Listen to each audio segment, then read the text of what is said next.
ของติดต่อหลายมือน้ำไหลหลากลมแห้งวื้อวื้อเสียงห้องเสียงหือพี่น้องหดหู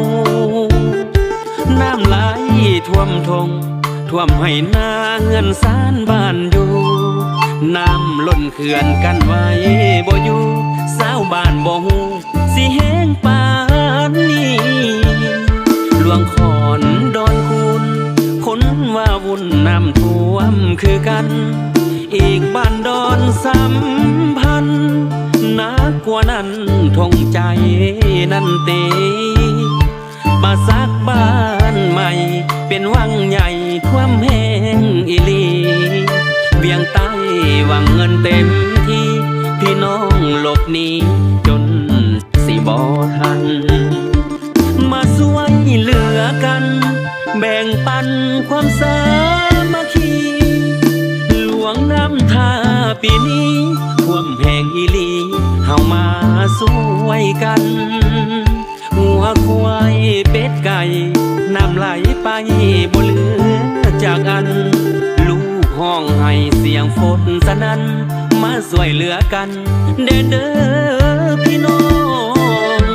มีหลายหน่วยงานทางราชการภาครัฐเอกชนส่งกำลังช่วยเหลือทุกคนให้รอดพ้นจากน้ำไหลนองมีหน่วยกู้ภัยห่วมแพงห่วมใจช่วยเหลือพี่น้อง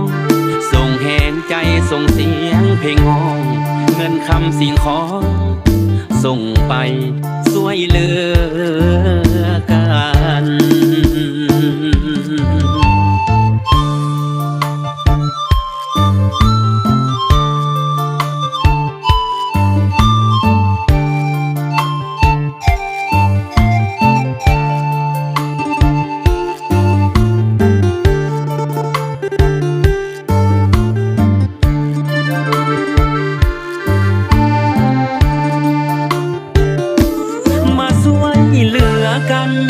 แบ่งปันความสา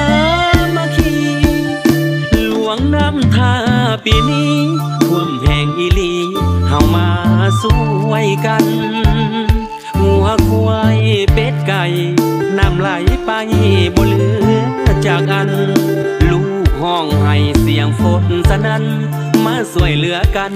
เด้อเด้อพี่น้องมีหลายหน่วยงานทางราชการภาครัฐเอกชน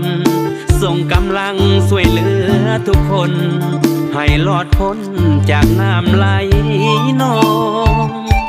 มีหน่วยกู้ภัยห่วมแพงห่วมใจช่วยเหลือพี่น้องส่งแหงใจส่งเสียงเพลงห้องเงินคำสิ่งของส่งไปสวยกัน